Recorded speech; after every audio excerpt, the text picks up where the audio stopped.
We are created to be loved, cherished, protected, and accepted. Our innermost beings crave a passionate, unwavering love and interaction between ourselves and another being. What's wrong with me? Am I too fat? Am I too loud? Is my personality a buzzkill? I used to think something was wrong with me. I wondered why no one ever asked me to prom, homecoming, and dance. I've never had a boyfriend and I'm a sophomore in college. The closest I ever got to holding a cute guy's hand was in church when we would all say the Our Father and we'd hold hands, and my hand would get really, really hot and really, really sweaty because I'm like, this is a cute guy and he's holding my hand. Look at my hair right there. Fall in love with the King of Kings and he will bring you your Prince Charming. This summer, I decided I was going to fall in love. Utterly, head over heels in love. Have a romance that only one could read in a book. But for me, this romance was going to be real, life-changing. I began to crave all that I could. I wanted to learn all that I could about my Heavenly Father, the one true man who will love me no matter what. Humans are valuable. They will fail us. Guys will fail us, but God will never fail us. So if you can fall in love with the man, with the person who created you, who knows you inside and out, and knows what you want in life. He knows your deepest, darkest secrets. He knows your heart's desires. If we're able to fall in love with him and learn all that we can about him, our King, the one who created us, created the whole universe. We need to fall in love with him first. We need to fall in love with God first and learn all that we can about him.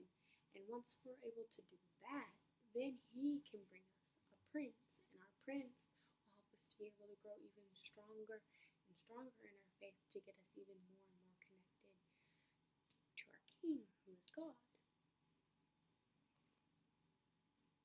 We need to put our love life back into the palm of the Creator's hands. Stop trying to control your love life. It's not ours to control. Our life is not ours to control. So we need to put our love life back into the hands of the one who created us. He knows us. There's an example that I like to use is like when you're painting and say we're painting and you're a good painter. I'm a horrible painter, but let's say you're a good painter and you're painting and a little kid comes in and she or he wants to help you. So you're like, okay, you can help me. And so they put their hand on the paintbrush and your hand's on the paintbrush and you're painting.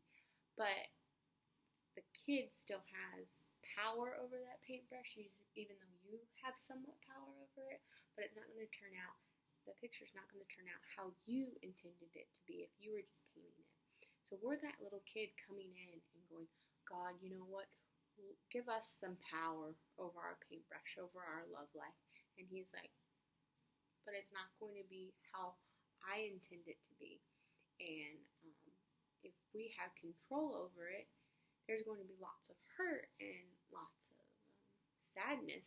But if we're waiting for the right person who God has planned for us, then the masterpiece of the picture, the masterpiece of our love life will be completely changed because God's the painter. And we're not the painter, and we're not the little kid coming in, oh, can we help you with this painting? God's the painter. He's the artist of our life. We don't know what he knows. So we need to give that paintbrush back over to God and take our hands off the paintbrush and let him to paint it. He knows our heart and he knows what we want. And yeah, it's sometimes hard to know that because, like I said, as women, I don't know about men, but as women, we want that love. We want to know that we are loved by someone other than our parents. Hopefully everyone's parents love them, but not all of them. But just as an example, we want to be loved other than our parents. We want to be loved other than a friend. We want to be loved by someone who chose to love us despite me being really, really loud when I talk. I can't go in the library. I talk way too loud. I can't whisper. My whisper is a regular talking voice. So we all want someone else to love us because they choose to love us, not because they have to love us. And we need to fall in love with God first before we can fall in love with another human being. God will never fail us, but every earthly man will fail us, just like we will fail them, but God will never fail us. So if God is the foundation of the relationship, then those minor things of him and his little, he didn't take the trash out even though you asked him 10 times, it doesn't become as big a deal. We need to fall in love with the King of Kings, and the King will bring you your